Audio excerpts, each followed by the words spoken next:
yun, yung down payment, inyo, guarantee. Inyo ba muzuri, makuda kong jen, rito? Muzuri sana, yes. Muzuri sana moto yote, makuda inyo.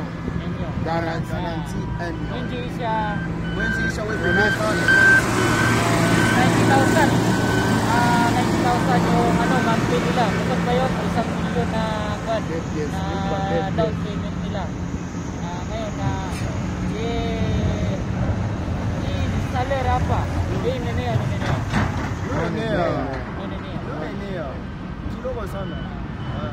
ayun, hindi daw sapat yung sahod nila dito. Magkano lang kasi 6,500. Pia batoto mo masomo. Frank ngayon sa Pinas 100 ano lang yun, 37 pesos ngayon.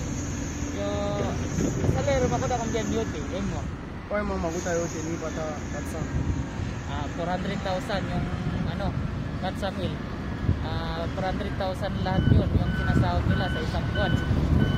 Ngayon kung may anak pa sila, bibili pa sila ng pagkain, bunga makuda kung dyan. Asa ngaya bunga makuta guarantee ni mtoto moya na bibi kwa nyumba.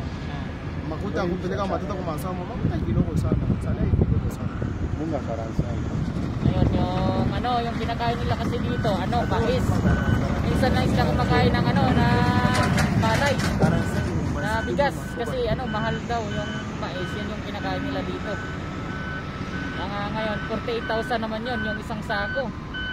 Tapos yung may anak pa sila, ito 2 anak nito.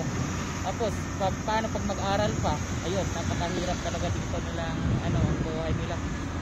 Kaya lumalaban pa rin sila, masipag magtrabaho kapag hindi sila ma-absent, bihira lang. Kasi pag umabsent sila, wala na silang masahan, puro utang na sila, mautang sila sa mga kapwa nila. Pangalawa natin si pangalan Lilo. Ayan, yung trabaho niya dito, ganun din, tagapulot ng sako. Ayan, tagabuhat. Ayan, bago ko lang kasi ito Ayan, Lilo, ay matutukong dyan. Matutok. Tingnan nyo guys, 6 yung anak. Ngayon, yung kwanza, niya kakong dyan. Yung kwanza, 14. Yung unang anak niya, 14 years old. Kaya nag-aaral. Pwede masumo. Ano lang yeye mwaka ingia premier secondaire. Matutukong dyan, pwede masumo. Yote 4 masomo. Hakuna masomo. Guys, 4 na anak. Lahat yun, papasok sa eskwelahan. Ngayon yung sahod niya 6,500 lang. Paano kayo pagkasahin yun? Bibili pa siya ng kakain nila. Tapos yung bahay babayaran. Yung down payment ka 1 million. Tapos yung may di siya kapadaw dyan dito Nunan. Ngayon 90,000 yung binabayaran nila sa bukod pa yung 1 million na down payment na sinabi ko. Ngayon buwan-buwan binabayaran sila na 90,000. So ayun lang, hindi ko alam kung paano pagkasahin yun. Sahod nila sobrang hirap, kaya nakakaawa talaga yung mga pangguli dito. Ito, yun lang guys yung may share ko sa buhay dito sa sa Congo.